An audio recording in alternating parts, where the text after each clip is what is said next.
aí, vamos lá, pega o Evangelho segundo o Espiritismo. Vamos começar lá no capítulo 22, não separeis o que Deus juntou. Pessoal, no meu modelo aqui do Evangelho, na minha edição, né, na verdade, que é essa edição aqui da editora M, o capítulo ele é curto, ele é 3 páginas, mas muito profundo, né, nas suas reflexões, nas suas análises. E hoje nós vamos ter 2 companhias muito legais. Primeiro, né, como vocês já sabem, a gente utiliza a coleção Vivendo o Evangelho, de André Luiz, onde ele faz comentários sobre cada ponto do Evangelho segundo o Espiritismo. Essa aqui é a edição 2. E também nós vamos ter a companhia hoje de Emmanuel no livro Vida e Sexo, psicografado pelo Chico. Aqui ele faz uma análise sobre o item 5 do capítulo 22. Então, na hora que a gente chegar no item 5, a gente vai então recorrer ao que Emmanuel traz de esclarecimento aqui para nós. É muito, muito interessante as orientações que ele coloca para nós. Os dois, na verdade, né? Na verdade, eu acho que um vai complementar o outro. E aí a gente vai tendo condições de entender mais a fundo o que significa esse título, né? Não separeis o que Deus juntou. Mas para a gente começar, vamos lá no capítulo 22, lá no item 2. O item 1, né, é a passagem bíblica, depois vocês podem ler aí. Nós já vamos entrar já no item 2, então. Lá no item 2 vai ser colocado o seguinte, para quem estiver seguindo aí comigo. Só é imutável aquilo que vem de Deus. Tudo que é obra dos homens está sujeito a mudança. As leis da natureza são as mesmas em todos os tempos e em todos os países. As leis humanas mudam conforme os tempos, os lugares e o progresso da inteligência. Pessoal, o que a gente pode captar aqui logo nesse começo aqui? As leis divinas, as leis de Deus, as leis que nós recebemos, né, que está gravado na nossa consciência, na verdade, ela é imutável. Imagina se toda hora mudasse. Agora tá valendo a lei do amor. Aí depois de um tempo, não é a lei do amor mais, agora é outra lei. Não, são leis imutáveis. Estão aí desde o início da criação. E nós aí tentando, de alguma forma, vivê-las, exercê-las, praticá-las, né? Com todos os nossos defeitos, as nossas dificuldades, nós temos o esforço, né? Nós caminhamos com a intenção de cumpri-las, né?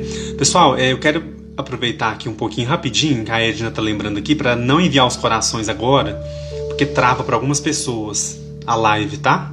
Me manda os emojis aí que eu vou olhando, que vai subindo aqui, eu vou acompanhando como é que tá as reações. Mas os corações realmente atrapalham para algumas pessoas, principalmente que estão mais longe aqui de mim. Combinado? Então vamos lá, vamos continuar.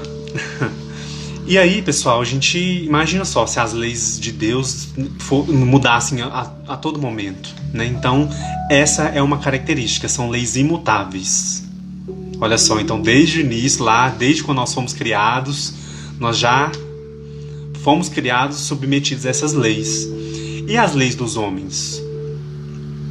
Para quem aí teve a oportunidade de estudar um pouco mais a fundo a história, a filosofia, a sociologia, o próprio direito, né, em si, a origem lá, romana, enfim, todas as etapas aí do conhecimento humano, vai perceber que as leis elas vão sendo alteradas, elas vão sendo aperfeiçoadas ao longo do tempo, né? Uma lei que existe hoje não existia 200 anos atrás, por exemplo, e aí vai acontecendo essa evolução.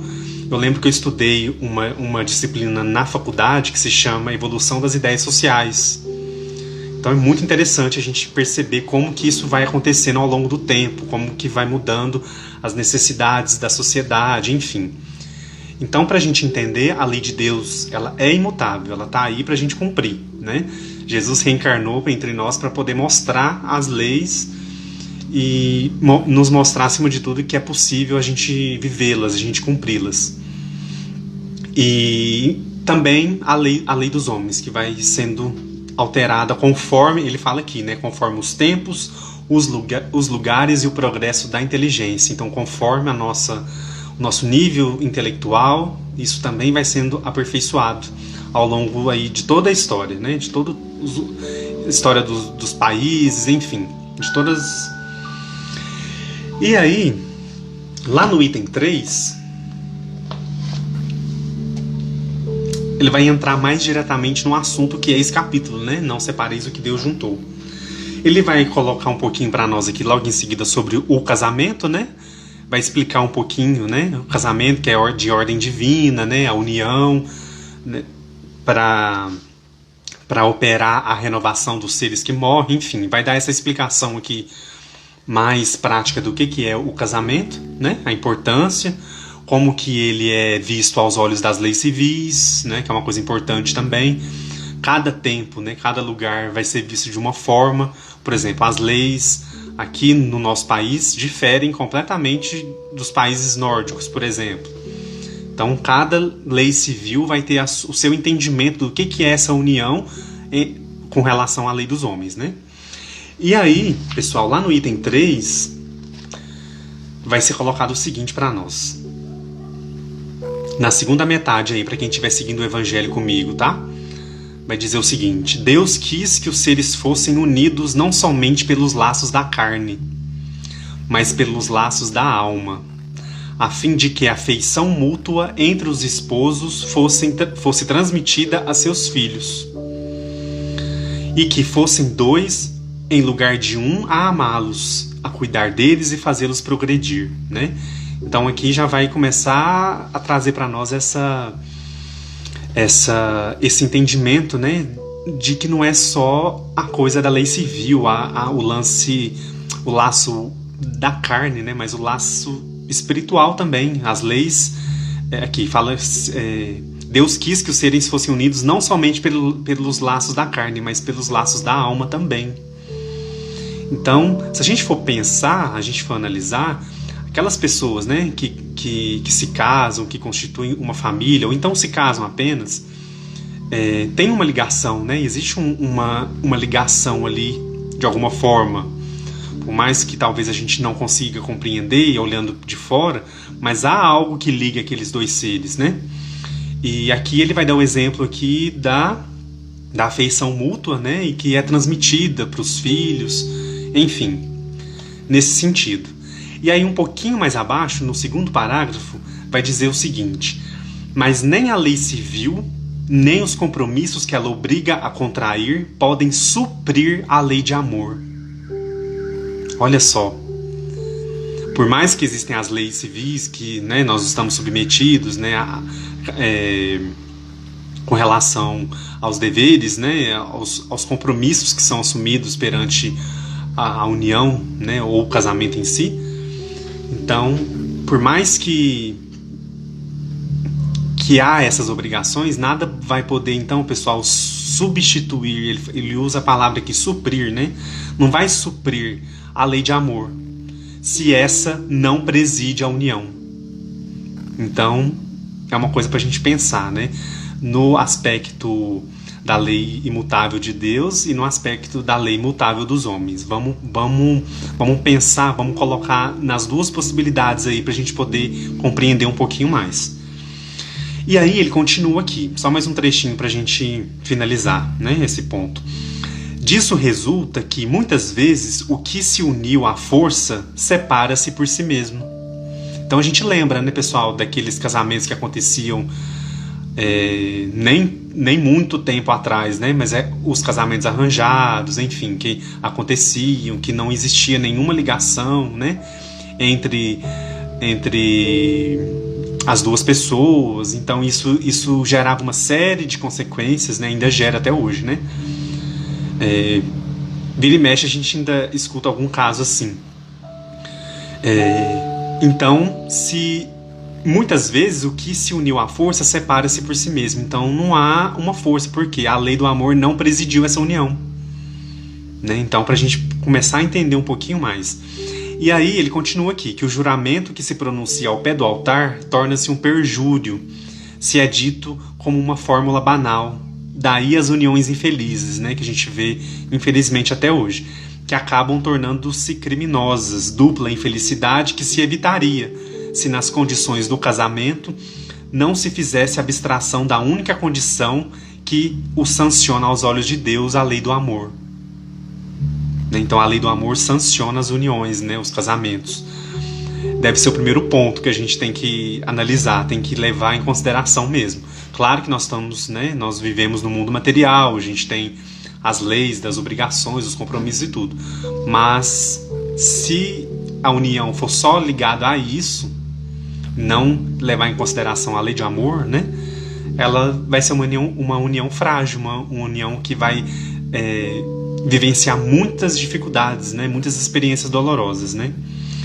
E aí ele continua aqui. Quando Deus disse, sereis uma mesma carne, e quando Jesus disse, não separeis o que Deus juntou, isso deve ser entendido com relação à união pela lei imutável de Deus e não pela lei imutável dos homens.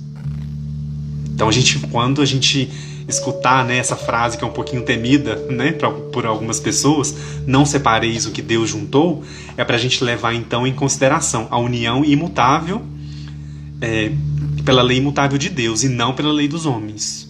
Então, se a gente levar em consideração pela lei imutável de Deus, pessoal, é uma união realmente que está amparada aí por uma das leis de Deus, que é a lei do amor, né, que é a principal, inclusive, para a gente levar em consideração. E se for somente pela lei dos homens, as dificuldades serão muito grandes, né? Ao longo da live aqui, ao longo dos apontamentos de André Luiz e Emmanuel, a gente vai entender um pouquinho mais esses exemplos, tá? Mas aqui no Evangelho ele vai só pontuando mesmo, para a gente poder entender como que se dá isso, né? Como que a gente vai analisar sobre esses dois pontos: a lei imutável, né, que é a lei divina, a lei do Pai, e a lei imutável dos homens.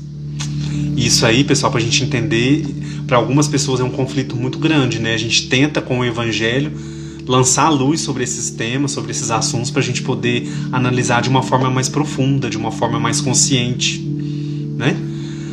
Para qualquer que seja a nossa decisão de contrair o matrimônio, né, de aceitar o matrimônio ou então se retirar dele. Então são dois pontos que nós vamos analisar no estudo de hoje. Lá no item... Aliás, agora nós vamos para o Vivendo o Evangelho, volume 2, para quem estiver aí comigo. Lá na página 128, tá? Para quem estiver aí comigo. André Luiz vai começar a comentar um pouquinho para a gente sobre esses exemplos. Olha só o que ele vai colocando. É muito interessante os apontamentos, viu, pessoal? Para quem tiver o livro, que tiver curiosidade de ler na íntegra, mas eu separei uns trechinhos aqui para a gente comentar. Lá no comecinho ele vai falar mais focadamente no casamento, né? Ele vai dizer o seguinte: o casamento tem pressupostos que devem ser entendidos em seu significado real. Olha só, pressupostos que devem ser entendidos em seu significado real. E aí ele vai enumerar alguns pontos aqui. Respeito não é terror. Paciência não é inércia. Humildade não é adulação. Compromisso não é cativeiro. Solidariedade não é conivência. Tolerância não é indiferença. Atração física não é obsessão sexual. Responsabilidade não é tirania. Olha só que bacana esse contraponto, né? Liberdade não é devassidão. Opinião própria não é egoísmo. Zelo não é exigência. Afinidade não é sujeição. Amor não é paixão. E aí ele finaliza esse ponto. De acordo com a lei divina, a união conjugal dispensa, olha só, pessoal, dispensa preconceitos e conveniências, motivo pelo qual o casamento sem afeto não é união de verdade, é engano predestinado ao fracasso. Então, olha só, ele faz essa pontuação, né? De acordo com a lei divina, a união conjugal dispensa preconceitos e conveniências, motivo pelo qual o casamento sem afeto não é união de verdade, é engano predestinado ao fracasso. Então, olha só, Roberta, você está perguntando de onde é o texto? É do livro Vivendo o Evangelho, tá? É pelo André Luiz, o médium Antônio Baduy Filho. É uma coleção de 2 volumes onde ele faz comentários sobre o Evangelho segundo o Espiritismo. Ajuda a gente a estudar, né? A gente está usando desde lá do começo, né? Desde o capítulo 1. A gente está usando. É muito legal essa coleção. E aí, pessoal, olha só que bacana essa abertura, né? Pra gente entender, né? Esses contrapontos, né? O significado real, o que é real dentro de um casamento, dentro de uma relação. E aí, ele vai entrar em outro ponto aqui, que ele intitulou ainda sobre esse mesmo pedaço do Evangelho, né, sobre esse mesmo trecho. Ele vai dizer o seguinte aqui, ele vai chamar de uniões conflitivas. E aí ele vai analisar o seguinte: carinho e aspereza. Olha só o contraponto. Carinho e aspereza. Dedicação e indiferença. Gentileza e agressividade. Olha os contrapontos. Entendimento e discussão. Renúncia e tirania.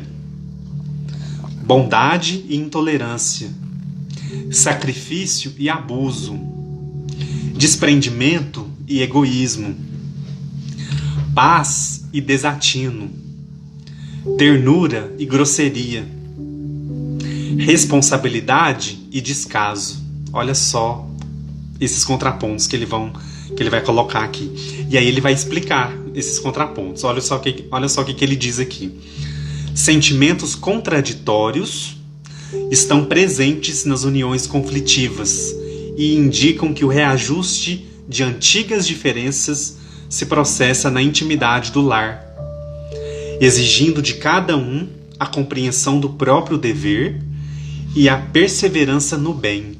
Pessoal, olha só o tanto que é importante, né? Exigindo de cada um a compreensão do próprio dever. Então, isso não serve apenas para o casamento, enfim, mas para a vida mesmo, né? Compreensão do próprio dever e a perseverança no bem. Então, se eu compreendo qual que é o meu dever dentro daquela situação, eu vou tentar levá-lo da melhor maneira possível, né? Eu vou tentar evitar essas contradições, né? Enquanto um lado tem entendimento, o outro tem discussão. Enquanto o lado tem sacrifício, o outro abusa, né? Então, eu acho que é nesse sentido para a gente poder começar a entender isso, né? O quanto é importante a gente entender o nosso próprio dever, para que a gente possa ter condições de perseverar também, né? Perseverar no bem. E aí ele vai continuar aqui, só para finalizar esse ponto. Nessas uniões, onde a reencarnação coloca debaixo do mesmo teto os companheiros de outras vidas que ainda vacilam entre a afinidade e o conflito, o clima é de calma e amor, mas sujeitos às tempestades do orgulho, né? Então, toda relação tem essas particularidades, né? Então, eu achei interessante esse ponto aqui, quando ele fala que a reencarnação coloca debaixo do mesmo teto os companheiros de outras vidas, né, que ainda vacilam entre a afinidade e o conflito. Quer dizer, não tem uma linha ainda direta, né? Uma linha de afinidade que os dois caminham na mesma forma. Eles ainda vacilam entre a afinidade, né, entre a sintonia entre os dois e o conflito. Então, o clima é de calma e amor muitas vezes, mas ainda sujeitos às tempestades aí, né, das situações, enfim, dos imprevistos, que nós estamos sujeitos ainda, né? E aí, continuando aí, lá na página 132, para quem tiver, olha só, a Patrícia Magalhães, é Patrícia mesmo? Se eu estiver errado, depois você me corrige. Acabei de entrar, o assunto tem tudo a ver com o que venho passando, então fica com a gente aí até o final, viu? O texto de André Luiz e Emmanuel, pessoal, vai aprofundar mais ainda o que o Evangelho traz para nós. Então, vai ajudar a gente a compreender muita coisa aí que ainda está um pouco obscura para nós, está um pouco ainda fora de de compreensão mesmo, né? E a gente está vivendo um momento de isolamento, um momento de recolhimento, então acaba que talvez situações como essas que eles vão apontando, vão mostrando, acabam se intensificando, né? Então olha que bênção, né? A gente, igual a Roberta está colocando aqui, tema muito pertinente, que bênção a gente poder então aproveitar esse momento para refletir sobre esse assunto, né? Em específico. Então vamos lá, vamos dar continuidade aí. Lá na página 132, para quem tiver o livro aí, André Luiz vai dizer o seguinte: perante um casamento tão difícil, antes ele vai citar, né, um pouquinho antes disso, ele vai citar os exemplos assim, de quando começa o namoro, né, com encantamento, noivado com ternura, né, toda aquela história que a gente sabe, né, como que é o começo, aquele encantamento, né, o planejamento da família real, né, aquele ideal que ele fala aqui, desculpe. E aí chegam os filhos, aumentam as preocupações, ele vai citando todo esse processo, né?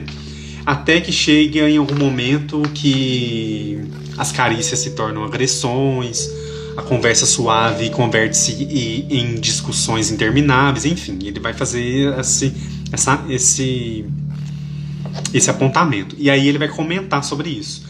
Perante um casamento tão difícil, tem paciência e lembra-te da doutrina espírita que ensina a reencarnação. Agressores dos sentimentos nobres, os espíritos devedores entre si retornam ao corpo físico no compromisso matrimonial, para os reajustes necessários ao equilíbrio do coração. As dificuldades variam de natureza e grau, mas estão sempre presentes, né, pessoal? Existe uma união totalmente perfeita, sem nenhum conflito, sem nenhuma... É muito difícil, né? Pode até existir, eu acho que pode até existir, mas é muito complicado, é muito difícil, né? Uma união totalmente sem nenhuma... É que ele chama de...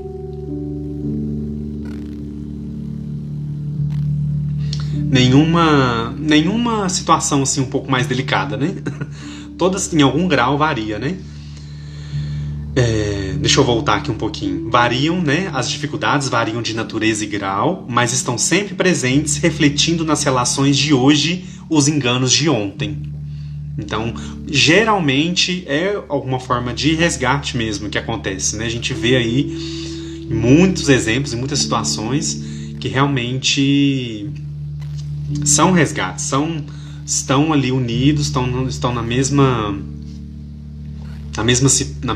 mesmo teto, como ele colocou aqui, mas ainda com necessidades de reajuste. E aí a Sil tá aí, né, colocou meus pais. Então, assim, é um exemplo mesmo, né, da gente imaginar que existe em algum momento alguma interferência, alguma coisa, mas assim, às vezes é tão mínima. Tem casais que passam uma vida inteira, né, juntos e conseguem, né, realmente cumprir esse compromisso que foi assumido antes, né? Foi assumido na espiritualidade mesmo, né? E aí, André Luiz continua aqui. Diante delas, pois, né, que é essas dificuldades, né, que ele está se referindo aqui, diante delas, pois, não te revoltes, nem te entregues ao desespero. Claro que tens a liberdade de desistir e buscar outros rumos. Entretanto, olha só a ponderação que ele coloca. Se tua consciência pede para ficar, roga a Jesus que te dê forças e coragem para prosseguires no resgate dessas dívidas, recordando que o Divino Mestre, ao referir-se à persistência na fé e no bem, afirmou: aquele que perseverar até o fim, este será salvo. Então ele faz uma ponderação aqui, né, pessoal? Para a gente não se revoltar, para a gente não se entregar ao desespero, né? Então, às vezes, por não saber lidar com determinadas situações, né, vem a revolta, vem o desespero, vem uma série de sentimentos, de situações que acabam agravando ainda mais a situação, né? E ele fala, claro que tens a liberdade de desistir e buscar outros rumos, né, pessoal? Nós temos o livre-arbítrio, né? Nós podemos escolher estar em uma situação ou não. É isso que ele coloca aqui, nós podemos escolher. Mas, né, aí ele faz essa ressalva. Se, entretanto, se a tua consciência pede para ficar, vamos então rogar a Jesus a força e a coragem para a gente seguir com aquele resgate. Né? Às vezes, pessoal, tem coisas que a gente não consegue explicar. Às vezes a gente olha uma situação de fora, às vezes algum familiar, algum amigo, alguma situação conhecida, enfim, que a gente olha de fora, a gente não entende, a gente não compreende. Ah, mas por quê que aquela situação, aquela união ainda existe? A gente não sabe, né? O espírito que está vivenciando aquela experiência, ele que vai avaliar, né, se ele permanece naquilo ou não, se tem alguma perspectiva ou não, se o resgate de alguma forma ele está acontecendo. Às vezes quem está dentro também não consegue avaliar muito bem, mas quem está de fora muito menos, né? A gente avalia de forma superficial às vezes, geralmente, né? Então ele vai trazendo essas informações para a gente ponderar, né? Para a gente ter cuidado, para a gente analisar bem, para a gente pensar sobre as situações que porventura ou a gente viva, ou então a gente conheça alguém que esteja atravessando, passando, né? Deixa eu ver se tem mais alguma parte. Tem mais um trechinho aqui ainda.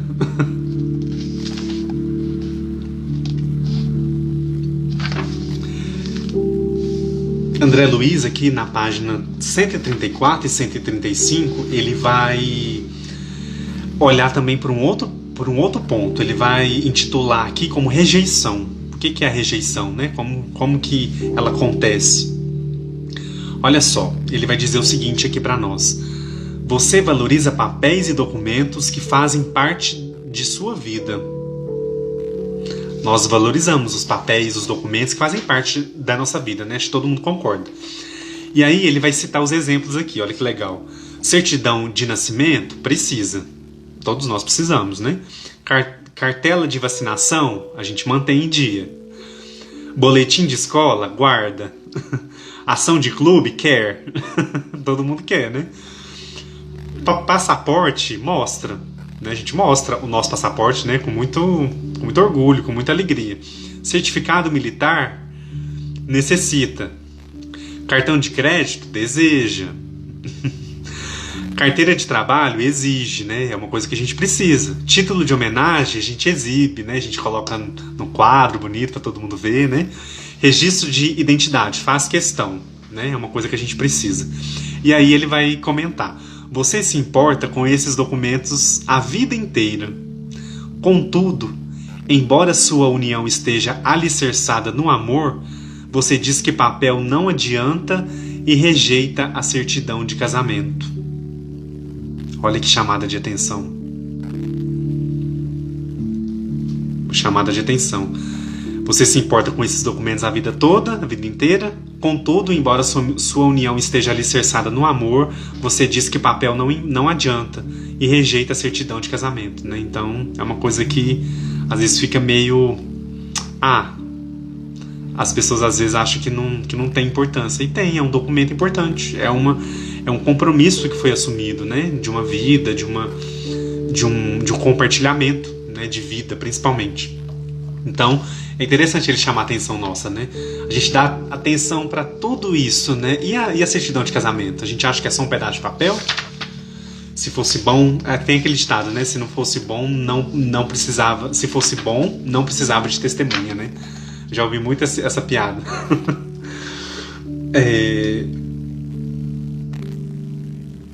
E aí, pessoal, lá na página 137, para fechar esse ponto aqui, antes da gente entrar em outro item lá do Evangelho, André Luiz vai dizer o seguinte, na página 137, para quem tiver com o livro aí. Nas condições evolutivas de hoje, olha só, nas condições evolutivas de hoje, é fantasia imaginar que, em qualquer união estável, o amor seja puro, constante e total, ainda que este seja o argumento para interromper o compromisso. O casamento responsável reúne o amor cultivado na esteira dos séculos e as dívidas acumuladas em vidas pretéritas, de tal modo que já é sucesso o fato de cada cônjuge, rompendo a barreira do egoísmo e do orgulho, pensar no outro tanto quanto pensa em si mesmo. Olha só que bonito isso. Pessoal, tem alguém perguntando o nome do livro aí, tá? É o Vivendo o Evangelho, volume 2, de André Luiz. Pessoal, achei muito interessante esse ponto aqui, né? Então, se a gente for pensar na nossa atualidade, né? Vamos focar no hoje, né, gente? Pra gente não se perder um pouco. Nas condições evolutivas que ele fala aqui, né? É fantasia imaginar que qualquer união estável seja amor puro. Quer dizer, tem as oscilações ainda, né? Porque nós vivenciamos essas uniões. Então, nós ainda sendo imperfeitos, de alguma forma a gente vai derrapar em alguma coisa, né? Realmente a gente vai derrapar. E aí ele fala, né? Ainda que seja o compromisso, ainda que seja este, né? O argumento para interromper o compromisso, porque aí muitas pessoas utilizam disso, né? Ah, mas o amor não é o mesmo, o amor acabou, né? A gente escuta muito esse argumento, né? O amor acabou. O amor acaba? É uma coisa pra gente pensar. O amor acaba mesmo? E aí ele coloca, né? O casamento responsável reúne o amor cultivado na esteira dos séculos e as dívidas acumuladas em vidas pretéritas, de tal modo que já é sucesso o fato de cada cônjuge. Então, quer dizer, mesmo com todas as dificuldades, né, pessoal, já é um sucesso, de alguma forma, quando cada um dos dois, né, dentro do casamento, consegue romper a barreira do egoísmo e do orgulho, né, e pensar no outro mais do que ou tanto quanto, né, pensa em si mesmo. Já é um avanço, né? Então, por exemplo, vamos imaginar aqui um casal que tem filhos, por exemplo, né, e eles se dedicam à criação desses filhos. Tem algum problema ou outro ali de convivência, de alguma coisa e tal, se esbarra em alguma coisa de vez em quando e tudo, mas nos momentos cruciais ou nos momentos mais graves, mais importantes, os dois, em nome, né, do sentimento maior que é o amor, terem condições de alguma forma de fazer o que ele fala aqui, né, de romper a barreira do egoísmo e do orgulho, né, e olhar para aquele outro ser que compartilha a jornada, né, de uma forma que a gente consiga dar atenção. Ele fala aqui de pensar no outro tanto quanto pensa em si mesmo, né? Então, querer o bem do outro, querer a satisfação, o bem-estar do outro, igual a gente quer pra gente mesmo, né? Então, é de alguma forma um exercício, isso. Um exercício ali constante, né? Constante. A convivência e tudo mais, mas a gente tem que se lembrar do elemento principal, que é o amor, né? Fora todas as conveniências que nós estamos interligados, não tem como a gente negar. Mas o principal ponto ali que liga, né, o ponto de ligação, é o amor, é a lei imutável. Se o principal ponto for a lei imutável dos homens, aí realmente qualquer situação, qualquer coisa vai ser um motivo de rompimento, igual ele fala aqui, né, para interromper o compromisso. Então, realmente, é pra gente pensar com muito carinho sobre esse ponto. Pessoal, aí, seguindo aí, nós já vamos passar... Deixa eu voltar um pouquinho para ver o comentário aqui, pra gente poder seguir.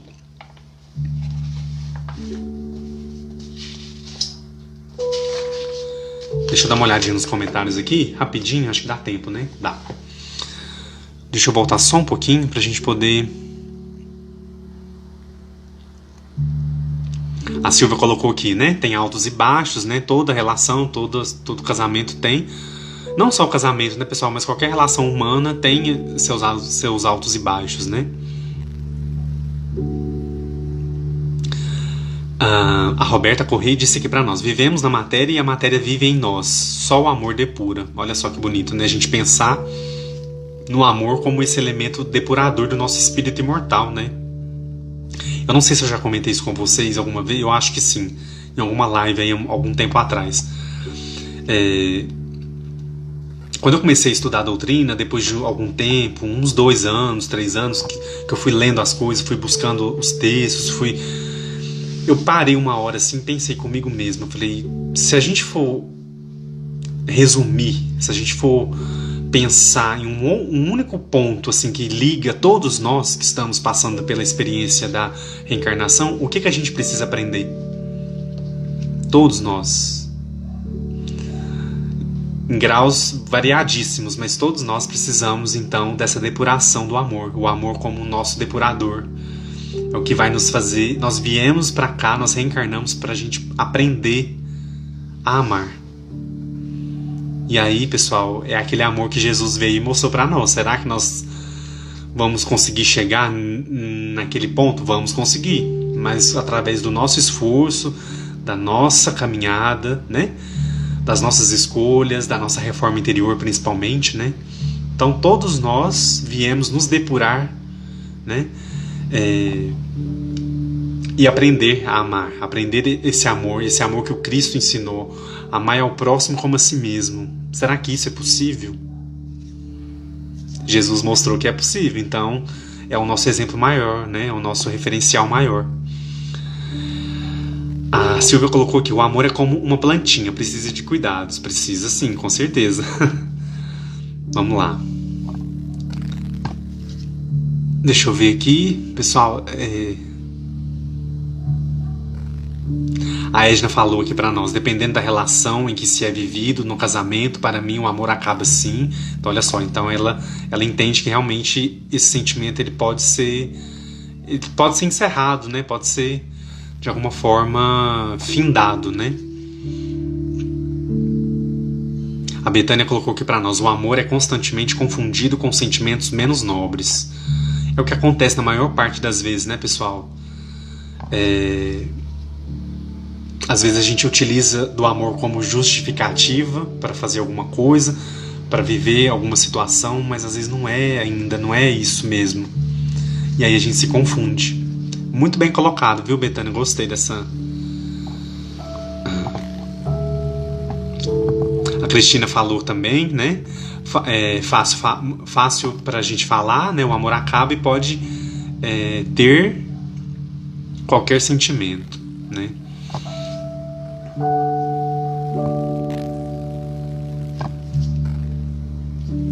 A Tânia colocou aqui para nós. E tantos tropeços que o amor acaba, né? E aí, né, nós vamos entrar agora no tópico, né, sobre isso, sobre o divórcio. Nós vamos falar um pouquinho o que o Evangelho mostra para nós.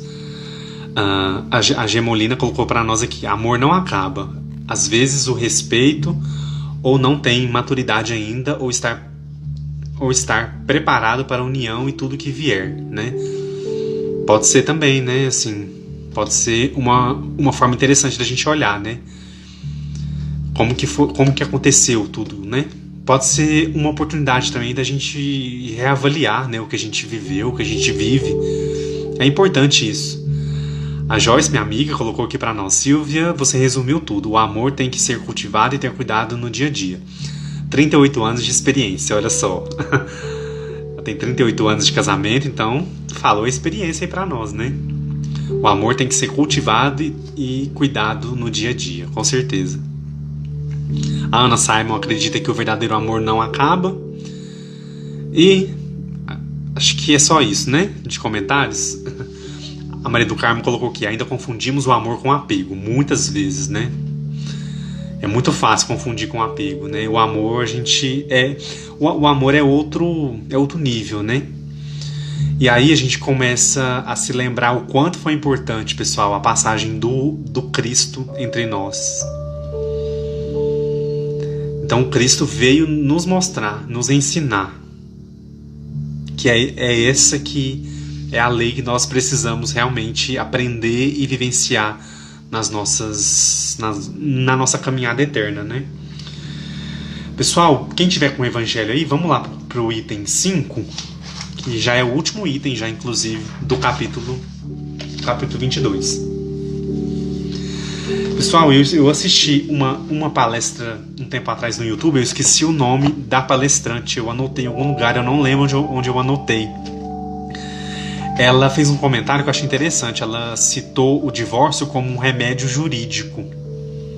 Achei interessante ela usar esse termo. É uma palestrante espírita, eu esqueci o nome dela. Assim que eu lembrar, eu falo aqui para vocês. Lá no item 5 vai dizer o seguinte: o divórcio é uma lei humana que tem como objetivo separar legalmente o que na verdade já estava separado. Ele não é contrário à lei de Deus, uma vez que apenas reforma o que os homens fizeram, e é apenas aplicável aos casos em que não foi levada em conta a lei divina.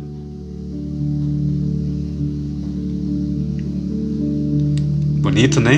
Deixa eu voltar de novo para a gente poder captar melhor. O divórcio é uma lei humana que tem como objetivo separar legalmente o que na verdade já estava separado. Ele não é contrário à lei de Deus, né, pessoal? Tem algumas religiões que pregam, né, que é contrário à lei de Deus, aí utilizam dessa mesma passagem bíblica onde Jesus fala, né, não separeis o que Deus juntou, que está lá em Mateus capítulo 19, versículo 3 a 9, para quem quiser ler depois essa passagem.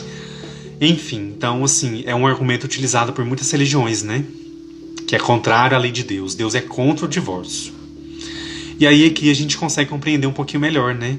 Ele não é contrário à lei de Deus, uma vez que apenas reforma o que os homens fizeram. É um conserto, né? É uma forma de remediar ali o que os homens fizeram. E é apenas aplicável aos casos em que não foi levada em conta a lei divina. Então, a partir do momento que a lei imutável do amor, né? A lei divina, não foi levada em conta, qual que é a necessidade, qual que é o estímulo para se continuar?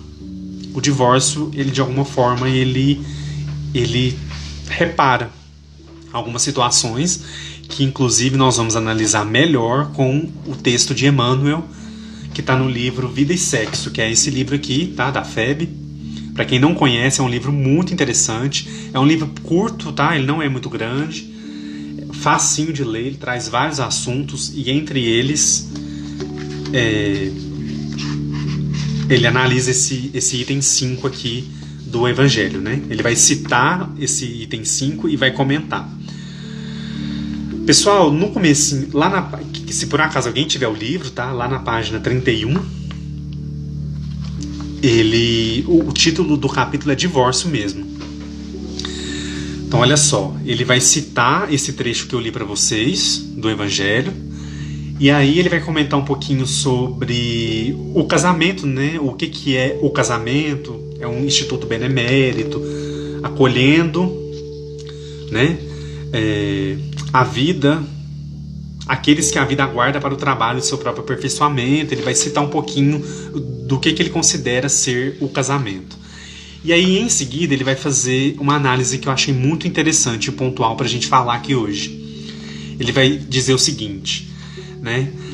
O casamento, então, né, ocorre, entretanto, né, apesar dessa consideração que ele colocou da importância do casamento, o que é o casamento, né, as suas responsabilidades e tudo, ele vai dizer que ocorre, entretanto, que a sabedoria divina jamais institui princípios de violência. E o espírito, conquanto em muitas situações agrave os próprios débitos, dispõe da faculdade de interromper, recusar, modificar, discutir ou adiar transitoriamente o desempenho dos compromissos que abraça. Pessoal, voltando aqui. Com tudo que a gente sabe, né, que significa o casamento e tudo mais, ele vai fazer essa consideração. A sabedoria divina jamais institui princípios de violência. E o espírito, conquanto em muitas situações, agrave os seus próprios débitos. Então tem situações, tem casamentos, tem relacionamentos que quem está envolvido ali agrava os seus débitos. Então dispõe da faculdade de interromper. Olha só os termos que ele usa, tá, pessoal? Interromper, recusar, modificar, discutir ou adiar transitoriamente o desempenho dos compromissos que abraça. E aí ele vai seguindo aqui. Em muitos lances da experiência, é a própria individualidade na vida do espírito, antes da reencarnação, que assinala a si mesma o casamento difícil que faceará na instância física, chamando a si o parceiro ou a parceira de existências pretéritas para os ajustes que lhe pacificarão a consciência, à vista de erros perpetrados em outras épocas. Reconduzida, porém, à ribalta terrestre e assumida a união que atraiu a si mesma, ei-la desencorajada à face dos empeços que lhe desdobram a frente. Por vezes, o companheiro ou a companheira voltam ao exercício da crueldade de outro tempo, seja por meio de menosprezo, desrespeito, violência ou deslealdade, e o cônjuge prejudicado nem sempre encontra recursos em si para se sobrepor aos processos de dilapidação moral de que é vítima. Olha que interessante. Compelidos muitas vezes às últimas fronteiras da resistência, é natural que o esposo ou a esposa, relegado a sofrimento indébito, se valha do divórcio por medida extrema contra, olha só pessoal que interessante, se valha do divórcio por medida extrema contra o suicídio, o homicídio ou calamidades outras, que lhes complicariam ainda mais o destino, né, pessoal? Quer dizer, agravaria muito mais os débitos que já existem. Nesses lances da experiência surge a separação à maneira de bênção necessária. E o cônjuge prejudicado encontra no tribunal da própria consciência o apoio moral da autoaprovação para renovar o caminho que lhe diga respeito, acolhendo ou não nova companhia para a jornada humana. Pessoal, esse trecho aqui eu achei ele bem interessante porque ele vai ponderando, né? Ele vai colocando que realmente há situações muito delicadas, muito difíceis. E aí, pessoal, o divórcio ele vai entrar então como esse remédio, como esse recurso para não se agravar ainda mais a situação, né? Quantos exemplos que a gente vê, né, pessoal, no nosso dia a dia, né, de situações muito graves e que poderiam se tornar pior se não fosse o divórcio. O divórcio vem no momento para que aquilo ali não se agrave mais, né? E aí ele explica muito bem esse trecho, né? Ele explica muito bem com relação à possibilidade da continuidade da nossa jornada, né? E aí, como que a gente é o fim quando a gente está dentro de uma situação assim? Acabou pra gente? A gente veio, a gente reencarnou, a gente planejou e aí a gente se depara com uma situação assim? Não, pessoal, a gente tem que lembrar que a gente pode recomeçar, a gente pode seguir adiante. E aí é esse último trecho que ele fala aqui, né? Quando ele fala aqui, compelidos muitas vezes às últimas fronteiras da resistência, quer dizer, né, pessoal, aquele processo ali que foi se tentado de tudo, né, foi dado oportunidades, enfim, e a coisa não se desenvolve, né? É natural que o esposo ou a esposa, relegado ao sofrimento, se valha do divórcio por medida extrema. Medida extrema, olha só, né, pessoal, não é uma coisa simples, não é uma coisa, a pessoa... Sabe, não é aqueles motivos assim muito... Não é isso que ele está querendo dizer. Ele fala que medida extrema. E aí ele vai citar os casos que infelizmente acontecem ainda, né? Com relação ao suicídio, o homicídio, calamidades outras, né? Que a gente vê em situações assim pavorosas, porque realmente ainda está dentro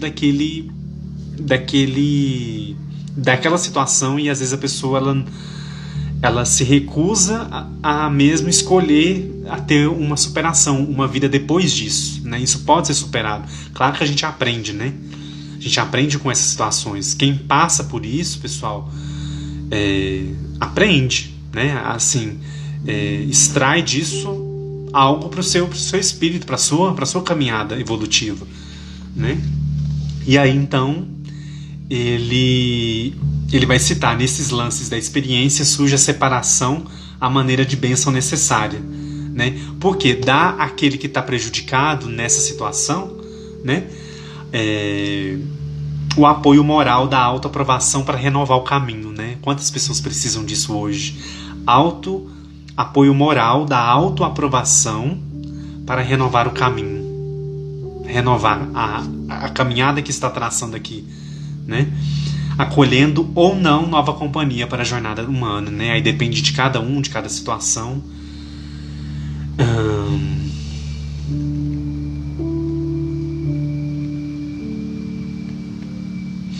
Tem mais um trechinho aqui que eu queria dividir com vocês.